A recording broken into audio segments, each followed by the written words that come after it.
یہ نفل پڑھیے، خیرات کریے، اور خیرات لیے پائی کنے مسکین آئے بیٹھے ہیں جڑے آندے مولوی صاحب کو کر دیو 500-1000 جڑا جا کے اسی اپنے روٹی بال بچے دا کر لیے، کی کریے؟ امیر لوگ اس پاسے کوئی نہیں آؤندے، اتنا افطاریاں لے آ جانا فلانے ہوٹل چ اور سارے موٹے تالے بھی انہوں نے افطاریاں دی کہڑی لوڑ سی جنہاں غریباں دا خرچہ دینا چاہیے سی، وہ بھلے مانسو تسی کیتا ہی کوئی نہیں، انہوں دا بندوبست ہی نہیں کیتا، تہاڈیاں نہ افطاریاں نوں خدا نے کی کرنا، یہ تہاڈا مال بھی گیا تے اللہ دے ہم اجر کوئی نہیں، یہ چپ کر کے خاموشی نہ کسی غریب دی جیب تسی پا دے، رمضان شریف دے 1-2 دن اگے کیویں رب لکھ لیندا، اپنے کو لکھ لیندا، اور ربی ابن کھسائم رحمۃ اللہ علیہ دی بات دوبارہ کندھے مقرر دے طور دہرانے، باتاں پرانیاں نہیں ہوندیاں۔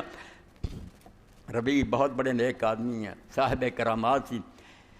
بیوی نے ایک دن آکھیا ربی عمر گزر گئی، تو کدی چاہ نہ نہیں آکھیا وے مینوں آ شاہ پکا کے کھوا، جو پکا کھا لے، اج اپنا شوق دس، میرا بھی جی چاہتا تیری خواہش پوری کراں۔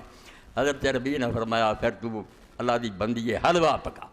اپنی ساری مہارت استعمال کرے، جنہ تینوں پکاؤنا آندا نہ آلا پکایا، اگے رکھیا، اپنے پلیٹ ٹکی،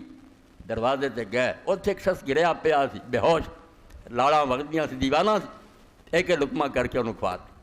واپس آئے، بیوی نے آکھیا ساری عمر پچھوں تو یہ شوق کیتا سی، میں تینوں کھوایا، تو تھوڑیاں نیکیاں کہ کرتا رہا، ہن تو کھوایا بھی اس بندے نوں جنوں یہ بھی نہیں پتہ لگا مینوں کسی نے حلوہ کھوایا۔ یا آپ نے فرمایا اللہ دی بندی، انہوں نہیں پتہ لگا،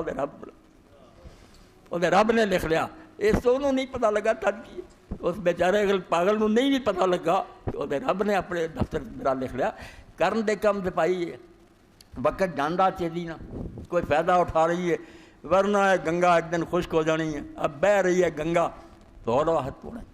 یہ اللہ رسول دی سمجھو کرم نوازی مہربانی ہے، بیاپے موسم بنائے، سانوں اطلاع دیتی، آوازاں دے کے بلایا، تے ہن بھی اسی بھائی یہ وقت ضائع کر دیے، سوائے حسرت اور پچھتاوے دی کی ہون۔